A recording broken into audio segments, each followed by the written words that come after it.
اعوذ باللہ من الشیطان الرجیم بسم اللہ الرحمن الرحیم۔ عزیزان من، آج اکتوبر 1982 کی 22 تاریخ ہے اور درس قرآن کریم کا آغاز سورہ النجم کی آیت 9 سے شروع ہوگا۔ سورہ النجم کی سابقہ آیات میں ایک تو یہ کہا گیا تھا کہ یہ رسول جو آپ سے کہتا ہے یہ اس کے اپنے خیالات کی ترجمانی نہیں ہوتی، یہ خدا کی طرف سے دیا گیا علم ہے جسے وحی کہتے ہیں۔ وحی کی رہنمائی نہ کبھی کسی کا ساتھ چھوڑتی ہے نہ کبھی کسی کو دھوکہ دیتی ہے۔ یہ اس خدا کی طرف سے ملی ہے جسے حقائق کا بھی علم ہے اور وہ بڑی قوتوں کا مالک بھی ہے، زندگی کی مختلف گزرگاہوں کا علم رکھتا ہے۔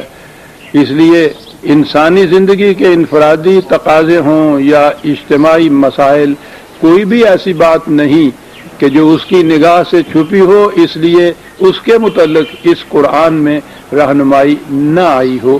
اس لیے مکمل ہے رہنمائی یہ، اور ایسی ہے کہ جو کبھی دھوکہ نہیں دے سکتی، کبھی گمراہ نہیں کر سکتی۔ اور یہ رسول جس کی وساطت سے اس رہنمائی کو دیا گیا ہے وہ پاکیزگی سیرت اور بلندی کردار کے معراج کبریٰ پر فائز ہے۔ جتنی انسانیت کی صفات اور حسنات ہو سکتی ہیں وہ اس کی ذات کے اندر ممتاز ہے، اس حیثیت سے کہ ان میں کامل توازن پایا جاتا ہے۔ بیلنسڈ پرسنالٹی آج کی اصطلاح میں جسے کہتے ہیں، نہ کوئی خصوصیت حد سے بڑی ہوئی ہے نہ کسی میں کمی رہ گئی ہوئی ہے، پورے توازن کو لیے ہوئے یہ تمام خصائص انسانیت اس کی ذات میں جمع ہیں۔ اور آگے یہ بتایا کہ یہ باتیں صرف وہ آسمانی باتیں نہیں کرتا ہے بلکہ اس کا تعلق اس زمین کے مسائل سے بھی ہے۔ اس لیے اس کی مثال یوں سمجھو جیسے یہ افق یا ہورائزن تمہیں نظر آتی ہے کہ آسمان آ کر کس طرح زمین کے لبوں کو چومتا ہے۔ تو رسول کی یہ خصوصیت بھی عظیم ہوئی کہ وہ نرا فلاسفر یا نرا صوفی نہیں ہے کہ وہ اپنی ہی ذات اور اپنے ہی تخیلات سے اس کو واسطہ ہے، وہ آسمان علم کی بلندیوں کے بعد زمین کی پستیوں کے اوپر آتا ہے، کیونکہ اس کا معاملہ انسانی دنیا سے آ کے پڑھنا ہے۔ وہ یہاں آتا ہے تو پھر ان معاملات کے قریب تر ہو جاتا ہے، تارک دنیا نہیں ہوتا بلکہ اور قریب ہو جاتا ہے، انسانی معاملات کی گہرائیوں میں اترتا ہے۔ یہاں تک عزیزان من یہ 8ویں سورت تک ہم آئے تھے۔ اب سوال یہ پیدا ہوا کہ رسول کی یہ جتنی صفات ہو، اس کی کردار کی جتنی بلندیاں، پاکیزگیاں، اس کے علم کی وسعتیں یہ ساری گنائی گئیں، تو وہ تو اس کی ذات میں یہ ساری چیزیں ہوں گی، ٹھیک ہے، پرفیکٹ ہو، وہ کامل بھی ہو، اعتدال کی بلندیوں پر بھی ہو، حسنات کی خوبیاں بھی اپنے اوج کمال پر پہنچی ہوئی ہوں، تو انسانیت کو اس سے کیا تعلق؟ وہی جو میں بار بار دہرایا کرتا ہوں غالب کی بات کہ ابن مریم ہوا کرے کوئی، میرے دکھ کی دوا کرے کوئی۔ اب اس کے بعد سوال ہوا کہ اس پرفیکشن پہ پہنچائے ہوئے جو رسول تھا اس کا پروگرام کیا تھا، مقصد حیات کیا تھا، اس نے کیا کرنا تھا، اسے کیوں ایسا بنایا گیا؟ یہ اہم سوال ہے کہ اس کا مقصد کیا ہے۔ اور وہ بات ہے جو اگلی آیت میں آئی ہے، فَكَانَ قَابَ قَوْسَيْنِ أَوْ أَدْنَىٰ۔ بڑی عظیم چیز ہے جیون میں. کون سی بات عظیم نہیں ہے؟ جب میں وجد میں آ جاتا ہوں تو اس بات کو عظیم کہہ دیتا ہوں. قرآن کا تو ہر نقطہ عظیم ہے. میں نے عرض کیا تھا کہ جو احباب ہمارے ہاں جو چلا آ رہا ہے معراج کا تصور کہ حضور نبی اکرم صلی اللہ علیہ وسلم اس جسد انصری کے ساتھ آسمان پہ گئے، عرش پہ گئے، تو وہاں اس کا بھی جو ترجمہ کیا جاتا ہے وہ یہ کہ خدا کا اور ان کا آپس میں فاصلہ 2 کمانوں کے برابر فاصلہ رہ گیا تھا. خدا کا اور آپ کا اتنے قریب ہو گئے تھے. تو بہرحال یہ چلا آ رہا ہے عقیدہ. میں عقائد سے بحث نہیں کیا کرتا، میں تو قرآن کریم کو قرآن کریم سے جس طرح سمجھتا ہوں اسے پیش کرتا ہوں. اس پہ اعتراض یہ پڑتا ہے کہ فاصلہ 2 محسوس چیزوں کے درمیان ہوا کرتا ہے. نبی اکرم صلی اللہ علیہ وسلم تو جسد انصری کے ساتھ تھے، یہ تو محسوس تھے. کیا اس کے مقابلے میں دوسری طرف جسے وہ کہتے ہیں کہ خدا عرش پہ بیٹھا تھا، اسے بھی ایک محسوس ہے تصور کیا جائے کہ فاصلہ وہاں پا جائے دونوں کے درمیان؟ بات کیا ہے؟ میں نے عرض کیا کہ یہاں آگے بات یہ بتایا کہ یہ سب کچھ جو دیا قرآن کے حقائق دیے، وہ دینے والا جو ہے اس کو اس کی صفات میں، خصائص میں، سیرت میں، کردار میں اتنی پاکیزگی اور بلندی عطا کی. کاہے کے لیے یہ ہوا؟ مقصد کیا تھا اس سے؟ مقصد تھا قاب قوسین کا. کیا عرض کروں؟ آیت تک آنے سے پہلے میں پھر کر دوں کہ رسولوں کی بعثت کا مقصد خود خدا نے کیا بتایا ہے. حضرت موسیٰ علیہ السلام کی داستان حیات سامنے لائی گئی ہے. وہ بڑی تفصیل سے لائی ہے خدا نے وہ داستان. مقام وہ ہے جہاں وہ مدین میں وہ اپنے بال بچوں کے ساتھ یا اہل کے ساتھ بھیڑیں چراتے ہوئے آگ لینے کے لیے آگ کے نشان پر وہاں پہنچے ہیں، اور وہاں انہیں نبوت سے سرفراز کیا گیا ہے. اس کی تفصیل تو وہاں آئے گی جہاں یہ آیات آتی ہیں. میں صرف وہ نقطہ بیان کروں گا جس کے لیے میں نے یہ حوالہ پیش کیا ہے. وہاں یہ چیز آئی. نبوت تو بہت بڑی چیز ہے. حضرت موسیٰ علیہ السلام یہ تو جانتے تھے نبوت کیا ہوتی ہے.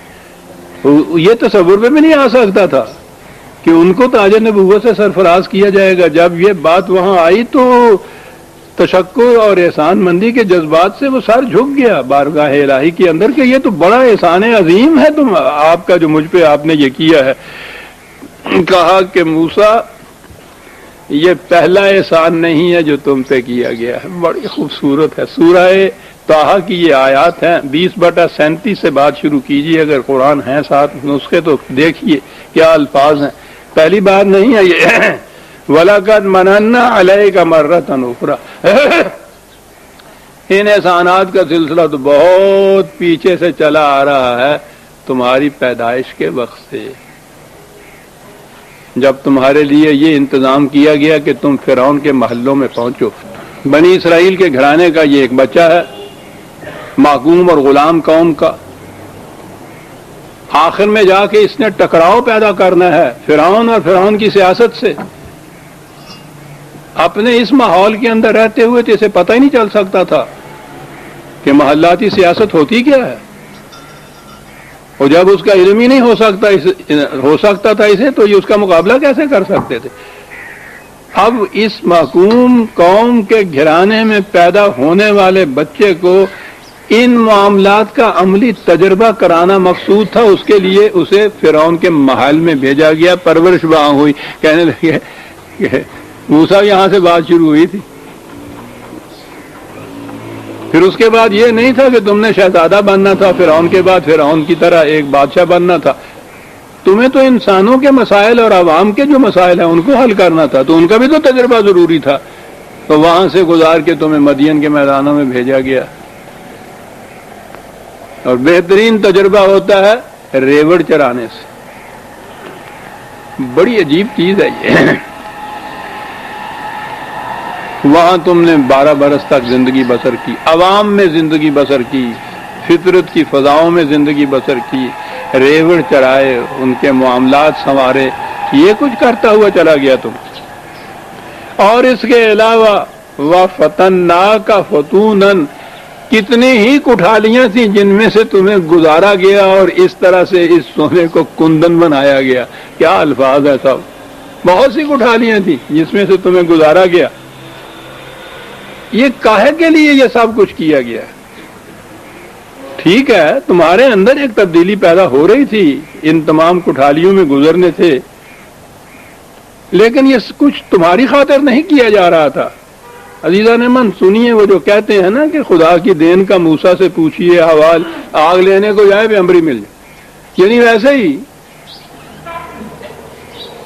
کہ کوئی تھا اس وقت پیمبری دینی تھی، خدا نے کسی طرح سے ہاتھ میں رکھا ہوا تھا وہ تاج، یہ جا نکلے وہاں، انہوں نے وہاں آگ دیکھی اور اس کے سر پہ رکھ دیا. کوئی اور جاتا اس کے سر پہ رکھ دیا. وہ جو وہ یہاں ہمارے ہاں کے معاذ اللہ وہ نبی کہتے ہیں میں نہ آتا تو کوئی اور ہی آیا ہوتا. لو یہ خصوصیت ہے نبوت کی. یہ سارا کچھ کیوں کرایا؟ یہ کیوں یہ سب کچھ یہ تمام مراحل طے کرائے؟ ان کٹھالیوں میں سے، کیا لفظ ہے قرآن کا، ان کٹھالیوں میں سے کیوں گزارا؟ ثم جئتا علی قدر یا موسیٰ، اس کے بعد کہیں جا کر تم ہمارے معیار پہ پورے اترے.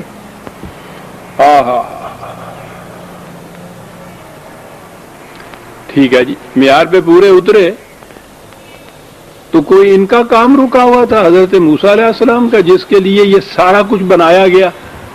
کہا کہ اس طرح یہ ہے صاحب لفظ جہاں، کیا بات.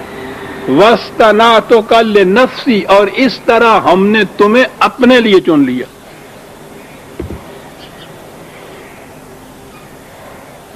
خدائے قادر و مطلق کائنات کی ہر شے اس کے قبضہ قدرت میں، اس کو اس کی کیا ضرورت پڑی ہوئی ہے کہ ایک انسان کو اس کی پیدائش کے زمانے سے تیار کرتا چلا جا رہا ہے، ان مراحل سے گزارتا چلا جا رہا ہے، ان بھٹیوں سے اس کو نکالتا چلا جا رہا ہے، پھر وہ جا کے ایک مکمل انسان بنتا ہے. اور وہ کاہے کے لیے بنتا ہے؟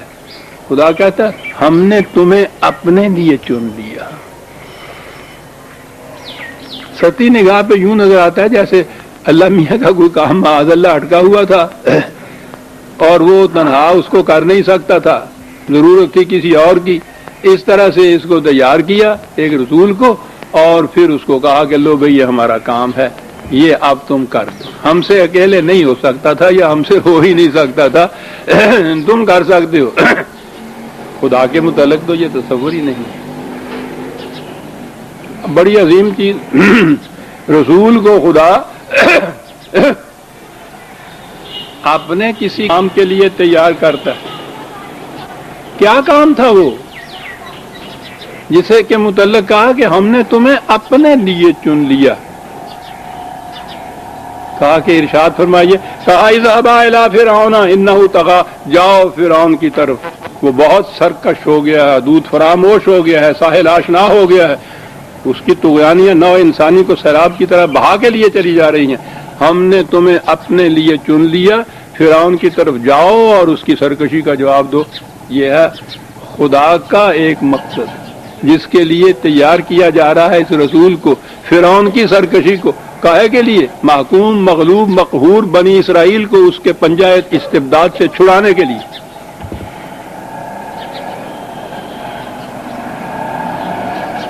مقصد ہے خداوندی. یہ دوسرے مقام پہ ہے کہ ہم نے چاہا کہ بنی اسرائیل کے اوپر اپنا احسان کریں اور ہم نے پھر یہ انتظام کیا. یعنی ایسے مشیت خداوندی ہے یہ کہ بنی اسرائیل کو فرعون کے چنگل سے آزاد کرایا جائے. مشیت خداوندی تھی. غور کیجئے عزیزان ایمان، خدا کے پروگرام. مشیت خداوندی ہو جس کی یہ کیفیت ہے کہ وہ کسی شے ارادہ بے شأن، وہ تو اگر ارادہ ہو کسی شے کا تو فیقول لہ کن فیکون، وہ تو اس وقت وجود میں آ جاتی ہے. تو مشیت خداوندی اگر یہ تھی کہ فرعون کی طغیانیوں کو ساحلوں کے اندر پابند کیا جائے، بنی اسرائیل کو اس کے استبداد کے پنجے سے چھڑایا جائے، اگر مشیت خداوندی تھی تو اس کے آد خود بروئے کار آ جانے میں کون سی چیز مانے ہو سکتی تھی؟ خدا کی مشیت کے راستے میں کوئی کھڑا ہو سکتا تھا؟ تو اب بات کیا ہوئی؟ انسانوں کی دنیا میں خدا اپنی مشیت کو انسانوں کے ہاتھوں سے پورا کراتا ہے.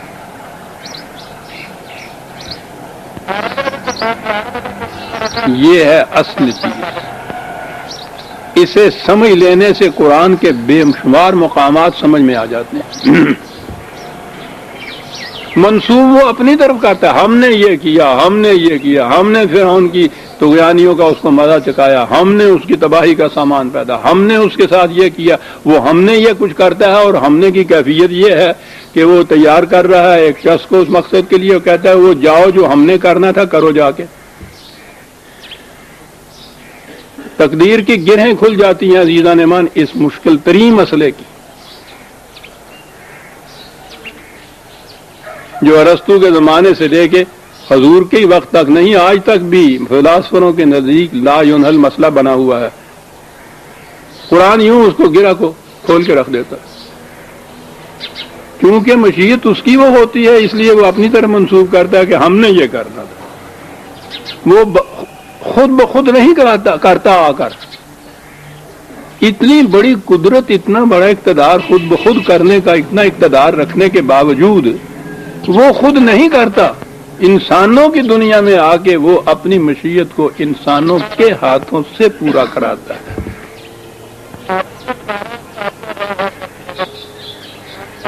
کہا کہ یہ اس کے لیے موسیٰ ہم نے تمہیں تیار کیا، آ جائیے وہاں سے.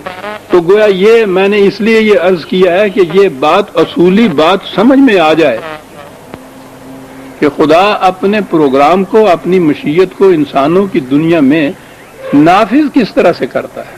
رسول کا اور خدا کا تعلق یہاں سے پتہ چل گیا کہ خدا کی مشیت اس کے ہاتھوں سے وہ پوری ہوگی. یہ ہے دونوں کا تعلق. اسے ذہن میں رکھیے. آ جائیے اب نبی اکرم صلی اللہ علیہ وسلم کی بعثت مقدسہ کی طرف، جماعت مومنین کی طرف. اعلان کیا وَقَانَ حَقًّا عَلَيْنَا نَصْرُ الْمُؤْمِنِينَ 30/47. مومنوں کی مدد کرنا ہم پر فرض ہے. الفاظ بھی کو کم درجے کے نہیں ہے. حقاً علینا، خدا پر فرض ہے، واجب ہو جاتی ہے مومنوں کی مدد کرنا. تو آپ سوچئے کہ اگر کہیں کوئی مومنوں کی جماعت مدد کی محتاج ہو تو وہ تو فریضہ خدا بندی ہے ان کی مدد کرنا.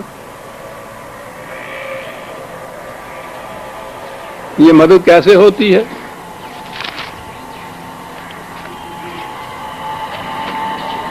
مکے کے مسلمان وہاں کی اذیتیں برداشت کرتے کرتے ایک حصہ تو ان کا ایسا تھا وہ ہجرت کر کے مدینے چلا گیا.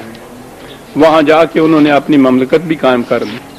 یہ دوسرا حصہ ابھی مکے میں رہ گیا. مکے والے پہلے کچھ کام اذیتیں نہیں دیتے تھے. جب یہ دیکھا کہ ان کے ایک گروہ نے وہاں مملکت قائم کر لی ہے، یہ یہاں ہے تو ان کا آپس کا رشتہ ہے، تو آپ سوچئے کہ ان کے ساتھ وہ کیا نہیں کرتے ہو. کہا یہ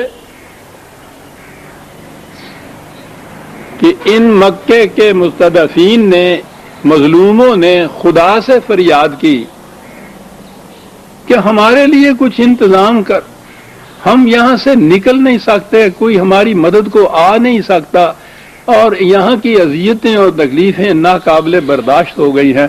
میں سمجھتا ہوں کہا ہوگا کہ تم نے تو کہا تھا حقاً علینا نصر المومنین، مدد کرنا ہم پر واجب ہو گئی ہوئی ہے، تو اپنا وہ فریضہ آپ کب ادا کریں گے؟ خاک ہو جائیں گے ہم تم کو خبر ہونے تک.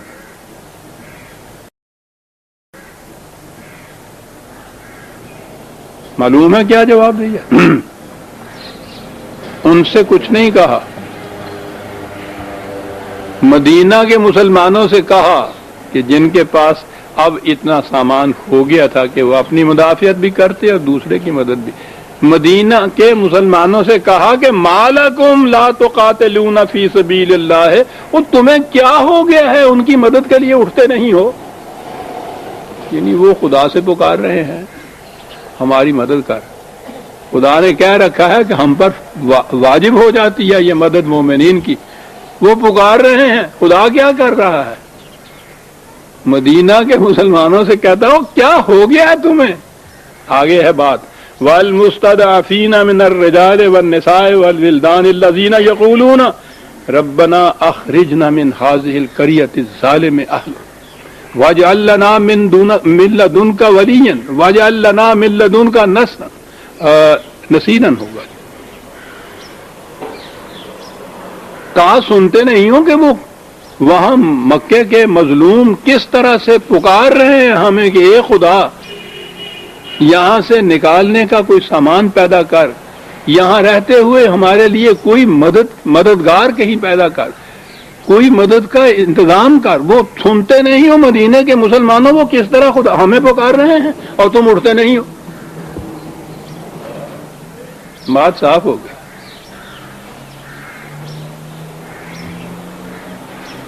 پھر یہ اٹھے، یہ 4/75 4/75 یہ اٹھے، بدر کا میدان آ گیا، وہاں گھمسان کا مارکا پڑا، تلواریں چلی، تیر برسے، کامیابی ہوئی. یہ کون تلواریں چلا رہا تھا، کون تیر برسا رہا تھا؟ یہ مدینے کے مسلمان، یہی فوج جماعت مومنین کی سامنے نظر آ رہا تھا. لیکن وہ مشیت خداوندی تھی نا جو پوری ہو رہی تھی. آپ کو معلوم ہے جب اس کو ڈسکرائب کیا ہے اس جنگ کو تو کیا کہہ کے کیا ہے؟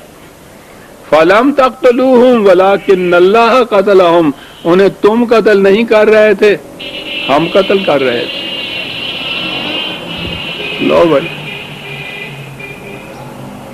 وَمَا رَمَيْتَ إِذْ رَمَيْتَ وَلَكِنَّ اللَّهَ رَمَى. تم نہیں تیر چلا رہے تھے، ہم خود تیر چلا رہے تھے. معاذ اللہ پوچھنے والا پوچھتا کہ صاحب یہ آپ نے ہی قتل کرنا تھا، آپ نے ہی یہ تیر چلانے تھے، تو وہاں ہمیں کیوں کہا تھا کہ اٹھتے کیوں نہیں ہیں ان کے ساتھ جنگ کرنے کے لیے؟ یہ ہمیں پکار رہے ہیں، اور ہمیں کیوں میدان جنگ میں پھر آپ نے بھیج دیا؟ خود ہی قتل کرنا تھا. کیا بات تھی ان کی بھی. وہ سمجھتے تھے کہ ان الفاظ کے معنی کیا ہیں.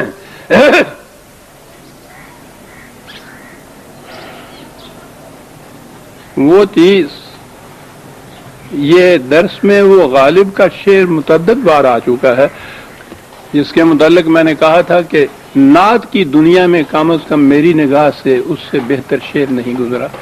وہ یہ مقام ہے جس کو وہ شخص بیان کرتا ہے. یہ شخص بہت بلند حقائق کو بیان کر جاتا ہے شعر کے انداز میں.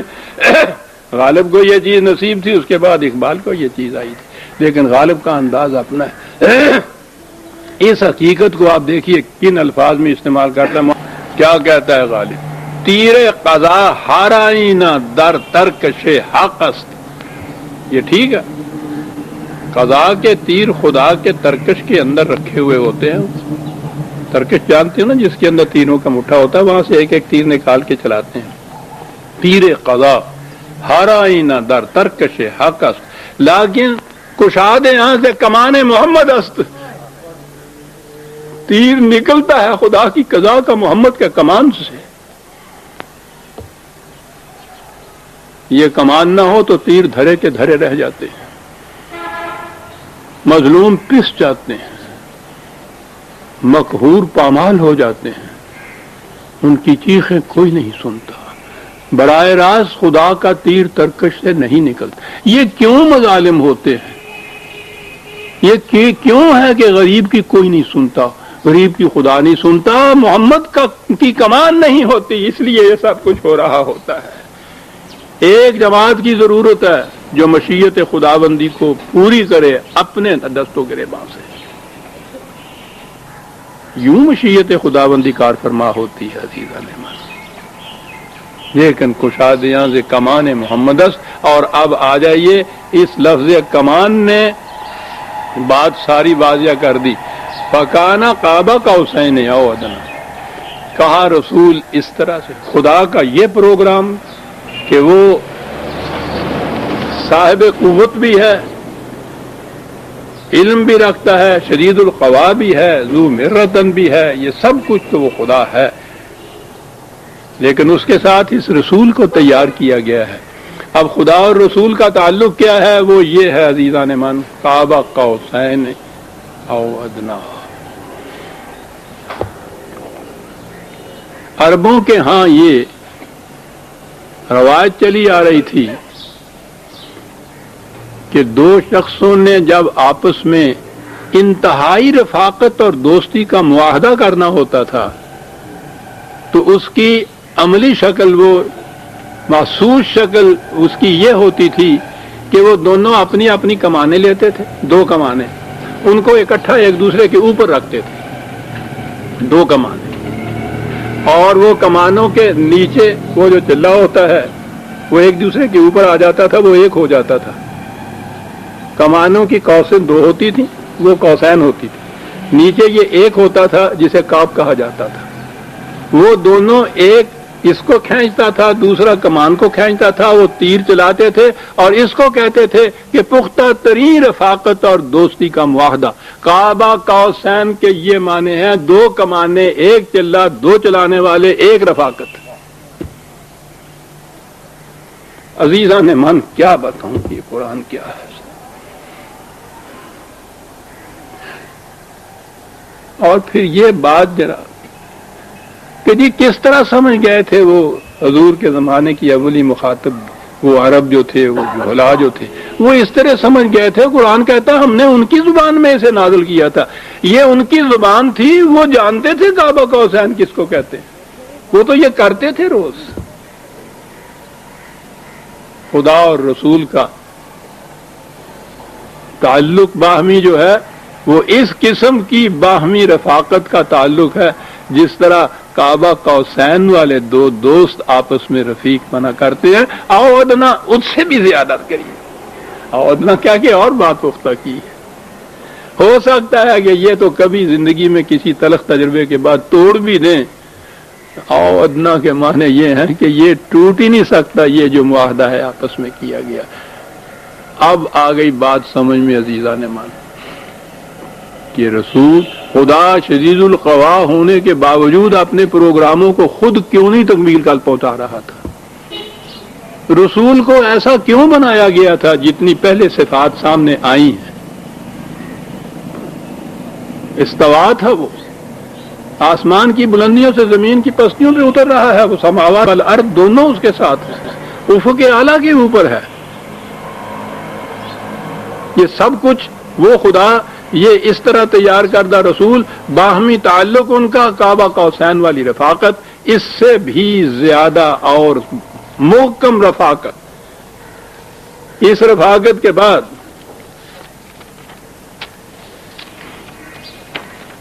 عزیزان من یہ جو مسئلہ ہے معراج شریف کا سارا حل ہو جاتا ہے۔ مجھے افسوس یہ ہوتا ہے کہ ایک آیت ہے جس نے بات ہی ساری واضح کر دی۔ یہ سارا کچھ کرنے کے بعد اگر یہ بات ہو کہ حضور خود وہاں موجود تھے، خدا سامنے موجود تھا، دونوں باتیں آپس میں کر رہے تھے، تو وہ تو کچھ بات ہی اور تھی نا کہ ہم نے رسول کو یہ بتا دیا۔ آگے آتا ہے فَأَوْحَىٰ إِلَىٰ عَبْدِهِ مَا أَوْحَىٰ، اس قسم کا رسول، یہ ہماری مشیت، یہ اس کے پورا کرنے کا طریق، یہ طریق ہم نے وحی کر دی اپنے عبد کی طرف، وحی کر دی۔ وحی تو حضور پر 23 سال ہوتی رہی تھی، وحی کے لیے تو عرش کے اوپر جانے کی ضرورت نہیں تھی، حتیٰ کہ پہلی وحی بھی جو تھی وہ زمین پہ ہی ہوئی تھی، 23 سالہ وحی حضور کی زمین پہ ہی ہوتی رہی۔ تو یہ کیا خصوصیت تھی کہ اس کے لیے حضور کو خود جانا پڑتا وہاں، اور براہ راست اللہ تعالیٰ سامنے بٹھا کے یہ وہی کرتے۔ وہ تو اوحا الی عبدہ ما اوحا، یہی اوحا ہے جو پہلی آیت کے اندر یہ آیا ہے کہ یہ اپنے خیالات سے کچھ نہیں کہتا، ان ہوا الا وحی یوحا۔ ان ہوا کیا ہے؟ یہ قرآن پورا جو کچھ یہ کہتا ہے، ما ینطق عن الہوا، یہ تو قرآن ہے۔ تو قرآن یہ وحی دینے کی بات ہے۔ اور جیسا میں نے عرض کیا کہ حضور پہ تو 23 سالہ وحی ہوتی رہی، اسی زمین پہ ہوتی رہی، وحی کے اس حصے کے لیے اتنے سے لیے یہ ایک دوسرا ایک طریق اختیار کرنے والی بات۔ پھر وہاں جو کچھ روایات میں آیا ہے وہاں وہ جو وحی ملی حضور کو، جو بھی حضور خدا کی طرف سے ارشادات ہوئے وہ تھے کیا 50 نمازیں، اور وہ میں نے عرض کیا تھا کہ اسی روایت کے اندر یہ چیز ہے کہ وہ حضرت موسیٰ علیہ السلام کے کہنے پہ حضور بار بار تشریف لے جاتے رہے، آتے رہے، واپس جاتے رہے، اور پھر وہ ہر دفعہ کم ہوتی گئی، وہ 5 تک رہی۔ یہ پہلی وحی جو وہاں جا کے ملی، اس وحی کی تو یہ صورت، اور خدا کہتا لا تبدیل لکلمات اللہ، اس میں تبدیلی نہیں ہوتی۔ یہ تو 50 سے 5 تو وہیں رہ گئی۔ اور پھر سورہ بقرہ کی کہتے ہیں وہ آخری غالباً 2-3 آیات، اس قسم کی 2-1 چیزیں۔ اس وحی کے لیے یہ چیز جو ہے، یہ 23 سالہ زندگی میں وحی کا جو طریق تھا اس میں ایک استثناء کی جا رہی ہے، ایکسیپشن کی جا رہی ہے، یہ 2-3 چیزیں کہنے کے لیے۔ اور جو وہاں کہی جا رہی ہے 50 نمازوں کی، وہ ان کی کیفیت یہ ہو رہی ہے، خدا متعین کرنے والا، اس کا رسول اس تحفے کو لے کے آنے والا، راستے میں حضرت موسیٰ علیہ السلام اس طرح سے ان کو وہاں واپس بھیج رہے ہیں، کام ہو رہا ہے، پھر آ رہے ہیں، پھر جا رہے ہیں۔ فَأَوْحَىٰ إِلَىٰ عَبْدِهِ مَا أَوْحَىٰ، وہی جو ہم دیتے ہیں اپنے نبی کو، تو یہ بات نہیں ہوتی کہ آگ لینے کو جاتا ہے پیمبری مل جاتی ہے۔ کہا یہ ہے کہ وحی کا محبت جس سینہ مبارکہ کو بننا ہوتا ہے، وہ یہ بات نہیں ہوتی ہے کہ وہ چلتے چلتے آگ لینے کو آتا ہے تو اس کو ہم وحی دے دیتے ہیں۔ یہ سارا کچھ ہوتا ہے، اس مقام پہ ہوتا ہے وہ رسول جس کو وحی کا محبت بنایا جاتا ہے۔ اتنی عظیم بلندی عزیزان مان، بہرحال ہمارے ایمان کی روح سے، اور اب تو باقی دنیا بھی مان رہی ہے کہ جس مقام سے پر یہ وحی ہے، یہ قرآن ہے، جس سیرت طیبہ کی جن بلندیوں پہ نبی اکرم صلی اللہ علیہ وسلم ہے، دونوں چیزوں کو مغرب کے مستشرقین بھی اب مان رہے ہیں کہ اس کی مثال نہیں کہیں مل رہی۔ عالم انسانیت میں بعد از خدا بزرگ توئی قصہ مختصر۔ میں نے اس لیے اپنی حضور کی سیرت پہ جو کتاب لکھی ہے معراج انسانیت، میں نے اس کا نام رکھا ہے۔ تصور میں بھی نہیں کیا جا سکتا اس سے بلند تر کوئی انسان، لیکن آپ کو پتا ہے کہ خدا کے ہاں اس کا مقام کیا ہے؟ فَأَوْحَىٰ إِلَىٰ عَبْدِهِ مَا أَوْحَىٰ، ان بلندیوں پر انسان خدا کا عبد، اور یہی سب سے بڑا شرف ہے عزیزان مان۔ اگر کوئی واقعی مکمل طور پر خدا کی ابدیت کو اپنے اوپر وارد کر رہے تو اس سے بڑا شرف اور سعادت کی بات ہی نہیں ہو سکتی۔ جتنی فضیلتیں اور جتنے حسنات ہیں سارے اس کے صدقے میں آ جاتے ہیں اگر خدا کی ابدیت حاصل کر لی جائے، محکومیت، اطاعت، اتباع اس کے قوانین کا۔ تو رسول کی حیثیت عبد کی حیثیت، اور ہمارے لیے یہ ایک بہت بڑی چیز، مقام رسالت کے متعلق بھی یہ کہہ دیا کہ اس سے آگے نہ بڑھانا۔ رسول قدم قدم پہ کہتا رہا انا بشرم مثلکم، انا بشرم مثلکم، تمہارے جیسا ایک انسان ہوں، وہی مجھ پر آتی ہے۔ ادھر سے خدا وہی دینے والا یہ کہہ رہا ہے کہ اس کا مقام جو ہے ہمارے عبد کا مقام ہے۔ خدا اور رسول کا تعلق جو ہے یا نسبت جو ہے مقامات کی، وہ یہ ہے، یہ عبد ہے خدا کا رسول۔ اب جو رسول جو ہے وہ خدا کا عبد ہے، تو باقی جتنے بھی ہیں کتنے ہی مقامات بلند اپنے لیے کیوں نہ تجویز کر لیں، ابدیت سے آگے تو نہیں جا سکتے۔ آگے اگر گئے تو وہ خدا کی سند حاصل نہیں ہو سکتی۔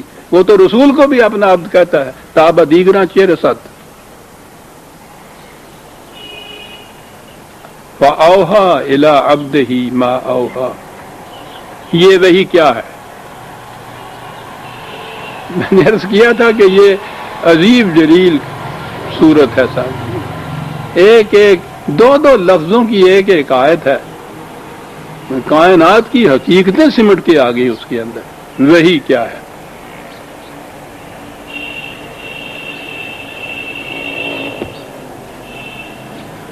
فلسفے کی تاریخ پر جن کی نگاہ ہے یا فلسفے پر بھی جن کی نگاہ ہے، انسانی تخیلات جو ہیں ان سے کچھ پیدا کی ہوئی چیزیں ہوتی ہیں، ہیلوسینیشنز بھی ہوتی ہیں، وہ ایلیوژنز میں نے آپ کو ایک درس میں بتایا تھا، عربی زبان کی روح سے بھی اور ادھر سے فلاسفرز کے ہاں سے بھی ایک چیز ہے جس کو انہوں نے ریالٹی کہا، حقیقت، ٹھوس، وہ ہر آن میں حقیقت ہوتی ہے۔ ایک چیز ہے جو اس کے مقابلے میں فلسفے میں دوسری چیز ایلیوژن کہلاتی ہے، کہ وہ نظر تو ایسی آئے جیسی وہ ہے لیکن در حقیقت وہ ویسی نہ ہو، فریب نگاہ ہو۔ وہ تو خیر اور چیز ہے کہ وہ کس چیز کی پیدا کردہ ہوتی ہے۔ اقبال نے ایک مصرعے میں ان دونوں کو واضح کیا ہے، ریالٹی اور ایلیوژن کو۔ اس نے کہا کہ جو کچھ میں کہہ رہا ہوں حقیقت ہے، نہیں میرے تخیل کی یہ خلاقی، یہ میری تھنکنگ کی کریشن نہیں ہے، میری فکر کی تخلیق نہیں ہے جو میں کہہ رہا ہوں، یہ حقیقت ہے، یہ ریالٹی ہے۔ تو ایک تو یہ بات سامنے آتی ہے کہ وہی حقیقت ہوتی ہے، اور حقیقت وہ شے ہوتی ہے جو بدلتی نہیں ہے، معدوم نہیں ہوتی، ابدی ہوتی ہے، ہمیشہ کے لیے ہوتی ہے، ویسی کی ویسی ہوتی ہے۔ اور یہ جو تخیل کی خلاقی ہوتی ہے، زماں زماں شکند آنچ می تراشد عقل، عقل کی پیدا کردہ تخلیق جو ہے وہ تو قدم قدم پہ بدلتی رہتی ہے۔ یہی کیفیت تصوف میں کشف اور الہام کی ہوتی ہے، وہ انسان کے اپنے ذہن کی تخلیق ہوتی ہے، خارجی علم یا خارجی حقیقت نہیں ہوتی، اپنے ذہن کی تخلیق ہوتی۔ مجھے پھر درمیان میں میل آنا پڑتا ہے، یہ تو میں خود اپنی واردات بیان کر رہا ہوں، ان مقامات سے میں خود گزرا ہوا ہوں، عملاً گزرا ہوا ہوں۔ ایک بات تھی جس سے یہ چیز مجھے بھی کھٹکی کہ یہ حقیقت نہیں ہے، انسانی خیال کی خلاقی ہے۔ ہمارے ہاں ایک چیز ہوتی ہے کہ کوئی ایک ورد بتا دیا جاتا ہے، رات کو پڑھ کے سوئیے تو کہا جاتا ہے نبی اکرم صلی اللہ علیہ وسلم خواب میں تشریف لاتے ہیں۔ ہمارے ہاں اس سلسلے میں بھی اس وظیفے کا معلوم تھا، اس ورد کا معلوم تھا، کیا کرتے تھے۔ مختلف لوگوں کو جب آتے، خاص خاص لوگوں کو وہ بتائے جاتے تھے، تو رسول اللہ صلی اللہ علیہ وسلم وہ کہتے تھے خواب میں آتے ہیں، وہ اتنے راتیں پڑھو، اتنے دن پڑھو، یہ تصور ذہن میں قائم کرو۔ تو وہ دور وہ تھا جس دور میں میں بھی ان چیزوں کو حقیقت مانتا تھا کہ وہ آتے ہیں۔ میں عرض کر رہا ہوں کہ میری طبیعت فطرت کی کرم گستری تھی کہ بڑی نقاد واقع ہوئی تھی، ہر چیز کے اوپر مانتا تھا میں وہ تقلیداً ان چیزوں کو اس دور میں ابر، لیکن کھڑا ہو کے سوچتا بھی تھا کبھی۔ یہ جن کو یہ کچھ یہ ورد بتایا اور جنہوں نے دیکھا، میں نے ان میں سے ہر ایک سے پوچھا کہ حضور کو آپ نے خواب میں دیکھا ہے تم نے؟ تو کس قسم کی مشابہت تھی ان کی، شباہت کیسی تھی، حلیہ کیسا تھا؟ میں نے دیکھا کہ ایک کا حلیہ دوسرے سے ملتا ہی نہیں تھا۔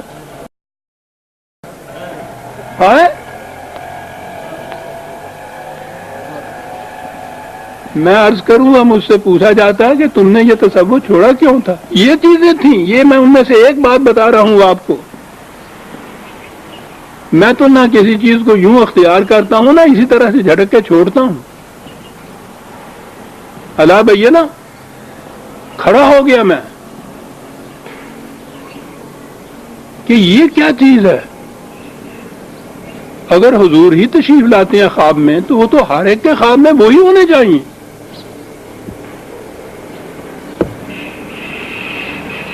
اپنے تو کنٹرول اپنے پہ رکھا کہ میں نے پھر نہیں کسی کو وظیفہ بتایا، لیکن یہ سوچتا رہا کہ یہ تو تخیل کی خلاقی ہے، ہر ایک کے اپنے اپنے تخیل کی.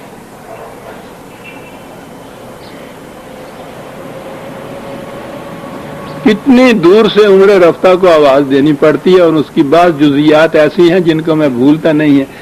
ایک گاؤں کی بوڑھیا مائی تھی، عزیزہ دی تھی. پنجابی سمجھنے والے اور جنہوں نے یہ بات دیکھی ہے وہ اس کی داد دیں گے. اس بوڑھیا نے جو بیان کی تھی، جو حقیقت اپنے الفاظ میں، اس کی تشبیہ پہ جائیے تو وہ بتا رہی تھی مجھے ایسے. میں نے کہا کہ مائی رنگ کیسا تھا حضور کا؟ غور کیجئے گا، جن کو یہ ذہن میں بات آتی ہو وہ اپریشیٹ کریں گے. کہنے لگی جس طرح نہ رسی ہوئی لسوڑی ہوں ہے نا، اس طرح نہ رنگ.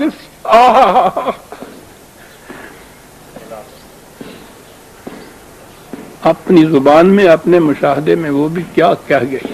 ہزار شاعریاں صدقے ہیں اس تشبیہ کے اوپر. میں نے کہا ہے اس کی داد وہ دے سکتا جس نے کبھی رسی ہوئی لسوڑی دیکھی ہوئے، تازہ ہوئے تے اوپر ہی ہوئے پیڑ دے جی نال لگی ہوئے رسی ہوئی لسوڑی سی بچہ ایویں رنگ سیاہ. میں نے کہا یہ محبت ہے رسول کی جو اس کی زبان سے بول رہی ہے. یہ عشق تھا رسول اللہ صلی اللہ علیہ وسلم کی ذات کا، حضور کے حسن مبارک کا، جو اس کے تخیل میں اس تشبیہ کے رنگ میں آیا ہے. کتنی خوبصورت تشبیہ. لیکن میں کہہ یہ رہا تھا کہ یہ اپنے تخیل کی ساری چیز ہے. یہ کشف اور الہام عزیزان من یہ وہی نہیں ہے. وہی خارجی حقیقت ہوتی ہے، انسان کے اپنے تخیل کی خلاقی نہیں ہوتی. زمان زمان شکند آنچ میتا شدا کل بدلتا چلا جاتا، خود اپنی پہ واردات اسی طریقے سے وہ جو کشف اور الہام کی چیزیں تھی بدلتی چلی جاتی ہے. پھر اس کے بعد عام طور پہ ہمارے ہاں تصوف میں بھی خواب کے متعلق کہا جاتا ہے، اور خواب جو ہیں ان کو تو 40واں حصہ نبوت کا قرار دیا جاتا ہے. جو چاہے آپ کا حسن کرشمہ ساز کرے، جو مرضی کہہ لیجیے. جب آپ اپنے آپ کو نبی کہہ لیا تو پھر وحی کے متعلق بھی جو جی میں آئے کہتے چلے جائیے. خواب کی حقیقت ہی کیا ہے؟ ہمارے ہاں تو کسی نے تحقیق ہی نہیں کی. جنہوں نے تحقیق کی ہے ان کو جھڑک دیتے ہیں کیا کہ صاحب ملحد ہے، کافر ہیں. چلیے ملحد اور کافر کی کسی تحقیق کو بھی دیکھیے نا، کیونکہ تمہارے ہاں کا فریب نفس جو ہے اس کی تقلید ہو جاتی ہے اس سے. سائیکالوجسٹ نے تحقیق کس کی ہے؟ نہ بھی کی ہو.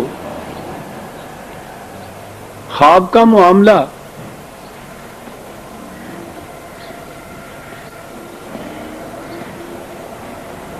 پھر آ گیا غالب.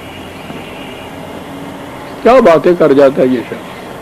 تھا خواب میں خیال کو تجھ سے معاملہ. خیال کو عجیب شخص ہے یہ. اس کے دور میں ابھی یہ خوابوں کے متعلق اتنی نفسیاتی تحقیقات ہوئی نہیں تھی. اب ہوئی ہے کہ وہ بھی ایک خیال ہوتا ہے جو خواب میں متشکل ہو کے آتا ہے، اگرچہ وہ نفس غیر شعوری میں دبا ہوا خیال ہوتا ہے. لیکن غور کیجیے یہ کیا کہہ گیا. تھا خواب میں خیال کو تجھ سے معاملہ، جب آنکھ کھل گئی نہ زیاں تھا نہ سود تھا، کاک بھی نہیں تھی بولے. خواب کی دنیا. اجازت دیں تو ذرا نیچے اتر کے تھوڑی سی شگفتگی کی بات بھی کر لوں. خواب میں دیکھا اس نے بکری ہے، خریدار آ گیا ہے، یہ 100 روپیہ مانگتا ہے، وہ 50 روپیہ دیتا ہے. سودا ہوتا چلا جا رہا ہے، 60-70 تک بات پہنچی تو اس کی آنکھ کھل گئی. آنکھ بند کر کے کہتا ہوں تو 40 روپئے.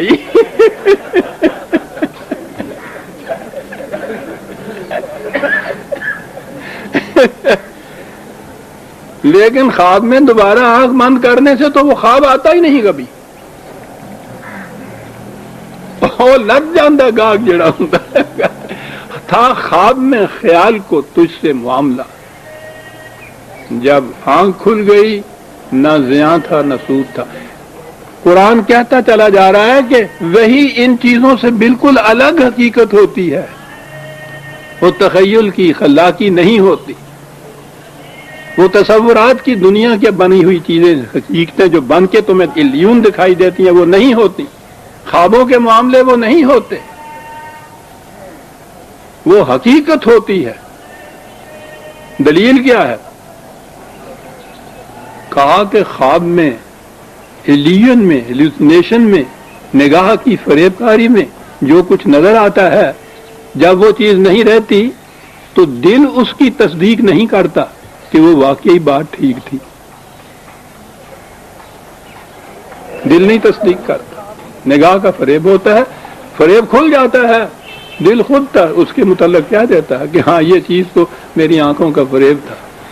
ایویں پیمسا جی پہ ایسی جانتے ہیں آپ پنجابی، دل تصدیق نہیں اس کی کرتا، دل تصدیق کرتا ہے کہ وہ چیز نہ رہے، خواب نہ بھی رہے تو وہ حقیقت اسی طرح سے ہو، وہ تخیل نہ رہے تو پھر بھی وہ حقیقت اسی طرح سے ہو، پھر وہ اس کی تصدیق کرتا ہے۔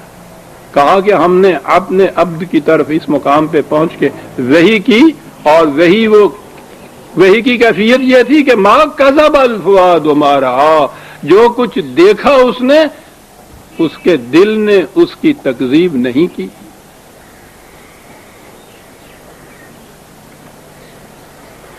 اگر یہ خواب تھا تو وہ خواب کی تصدیق تو دل نہیں کرتا، اگر وہ ایلین تھا تو ایلین کی تصدیق تو دل نہیں کرتا، دل تو حقیقت کی تصدیق کرتا ہے۔ اس لیے دو لفظوں میں خواب کو ان تمام تخیلات، تصورات اور یہ تصوف کی دنیا، ان تمام دنیاؤں سے الگ کر دیا۔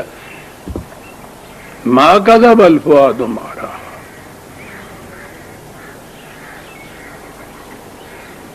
اس کا ثبوت کیا ہے؟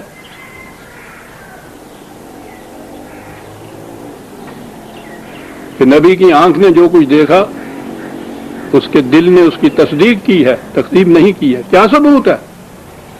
قرآن میں ان باتوں سے سمجھ میں بات آتی ہے قرآن یہ باتیں کیوں کہہ گیا۔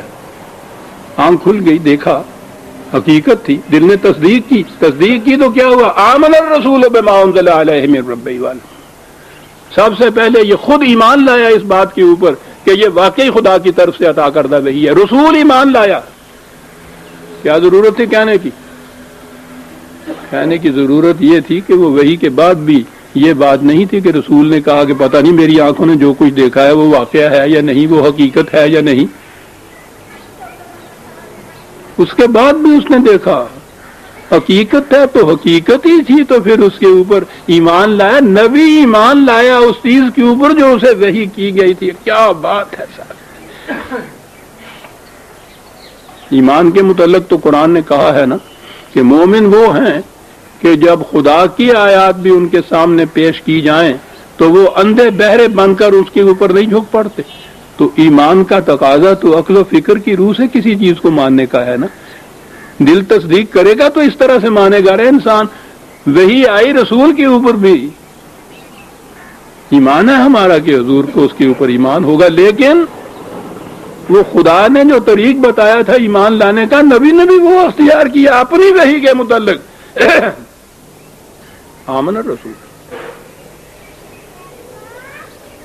ایمان لایا، یہ اس کا ثبوت ہوا کہ ما کذب الفؤاد ما رأى۔ اس لیے ان مخاطبوں سے کہا کہ افا تمارونہ علی ما یرا، جس چیز کو، حقیقت کو اس نے اپنی آنکھوں سے دیکھ کے قبول کیا ہے، اس کے متعلق تم اس سے جھگڑ رہے ہو۔ تم ٹھیک ہے، ایلین کے متعلق جھگڑو، ہیلوسینیشن کے متعلق جھگڑو، تغیر کی خلاقی کے متعلق جھگڑو، کشف و الہام کے متعلق جھگڑو، وہ چیزیں تو اس نے خود دیکھی ہیں، اس کا دل تصدیق کرتا ہے، اور تمہیں پھر ثبوت اس کا یہ ہے۔ عزیزان من، خواب کی باتوں کو آپ دلیل اور برہان کی روح سے کسی کو نہیں سمجھا سکتے کہ میں اڑتا چلا جا رہا تھا، اوپر چلا گیا اور درمیان میں دیکھا ایک پری آ گئی اولی، اسے پوچھے گا کہ میاں کوئی دلیل دو اس کے لیے، وہ کہنے گا دلیل تو نہیں، تو میں نے خواب میں دیکھا ہے۔ قرآن نبی جو کچھ پیش کرتا ہے اپنی وحی کو دلیل اور برہان کی روح سے پیش کرتا ہے، علم و بصیرت کی روح سے منواتا ہے۔ کہا اس میں تم اس سے جھگڑے ہو جس کے لیے وہ دلیل دے رہا ہے تم، وہ یہ تو نہیں کہہ رہا کہ ہاں صاحب حضرت صاحب نے دیکھے اسی تکیا سی ہوئے مانو مان نہیں مانتا کیا کرنو، وہ تو یہ نہیں کہتا، وہ کہتا ہے آدو برہانکم ان کنتم صادقین، جو میں کہتا ہوں دلیل کی بنا پہ کہتا ہوں، تم اس سے انکار کرتے ہو دلائل لاؤ۔ کشف و الہام اور خواب جو ہیں، تخیلات جو ہیں، ان کے لیے دلیل نہیں پیش کی جا سکتی۔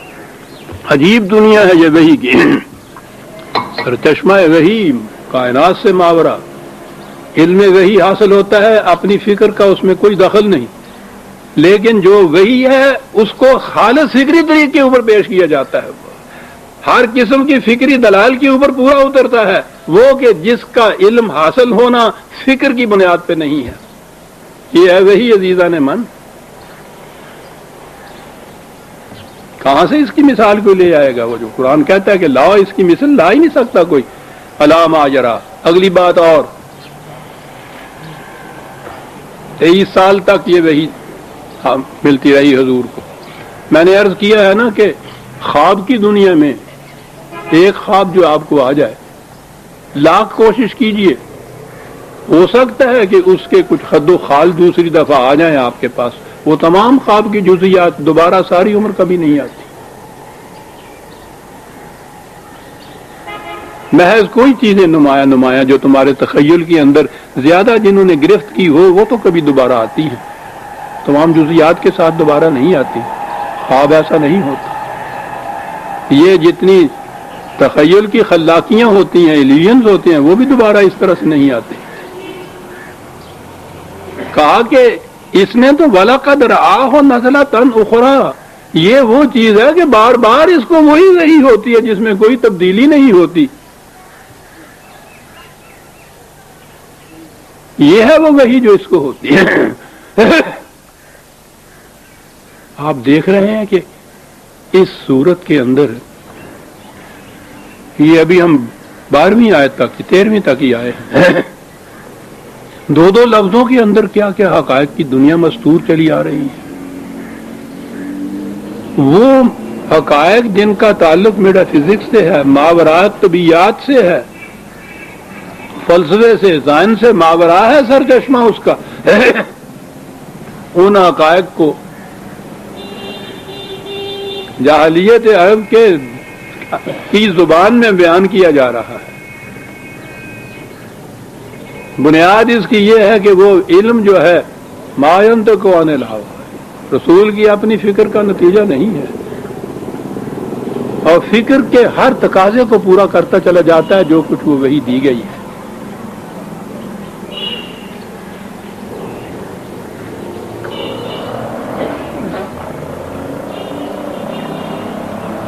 اب یہاں تک وہ وحی کے متعلق تو یہ کچھ کہا۔ اب ایک نبی جس کو وہ وحی ملتی ہے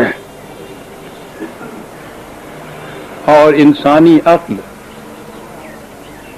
میں نے عرض کیا ہے کہ جو وحی کا متن ہے، جو کچھ وحی دی گئی انسانوں کو، اس پہ تو اسے تو دلیل و برہان کی روح سے ہی پیش کیا جاتا ہے، منوایا بھی اسی طرح سے جاتا ہے۔ یہ بات تو انسانوں کی سمجھ میں آتی ہے۔ وحی کا سرچشمہ کیا ہے، وحی ایک انسان کو ملتی کیسے ہے، یہ ایک منفرد حقیقت ہے جو صرف نبی کے ساتھ ہوتی ہے۔ دنیا کا کوئی اور انسان اسے جان ہی نہیں سکتا، کیونکہ کسی اور انسان کو اس طرح سے خارج سے علم ملتا ہی نہیں۔ جسے وہ علم کہتا ہے وہ اس کے تحت شعور میں دبی ہوئی کچھ حقیقتیں ہوتی ہیں، اس کے شعور کی تخیل کی خلاقی ہوتی ہے، خواب کی دنیا کے شواہد کچھ ہوتے ہیں، یہ اس قسم کی چیزیں ہوتی ہیں۔ ول پاور کی کنسنٹریشن سے، جن کو ہم کشف و الہام کہتے ہیں، یہ چیزیں ہوتی ہیں، یہ چیزیں انسان کی دنیا کے ساتھ ہوتی ہیں۔ انسان کی دنیا میں کوئی بھی وحی کا سلسلہ تو خیر ختم ہو گیا، لیکن اس کے اوپر ڈسکشن تو جاری رہے گا، فلسفہ بہت آگے بڑھتا چلا گیا، لیکن یہ بات کسی کی گرفت میں نہیں آ سکتی کہ وہ سرچشمہ علم کیا ہو سکتا ہے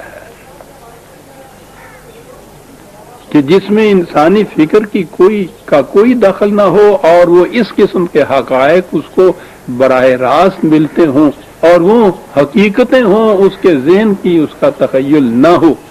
یہ وہ مقام ہے جہاں واقعی فلسفہ بھی گم ہے، عقل انسانی اس کا حل نہیں پیش کر سکتی۔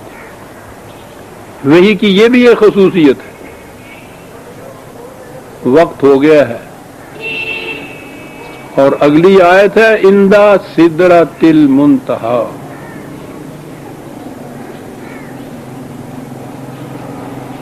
ہمارے روایتی عقیدے کے مطابق کہتے ہیں کہ سدرہ ایک بیری کا درخت ہے، وہ جو اوپر عرش مولا کے قریب اگا ہوا تھا۔ بارہ میں نے عرض کیا کہ میں ان عقائد پہ تنقید نہیں کرتا، میرا مقصد تو قرآن کی حقیقت کو بیان کرنا ہے۔ یہ سدرۃ المنتہا کیا ہے؟ وقت ہو گیا، اسے ہم اگلے درس پہ اٹھا رکھتے ہیں۔ ربنا تقبل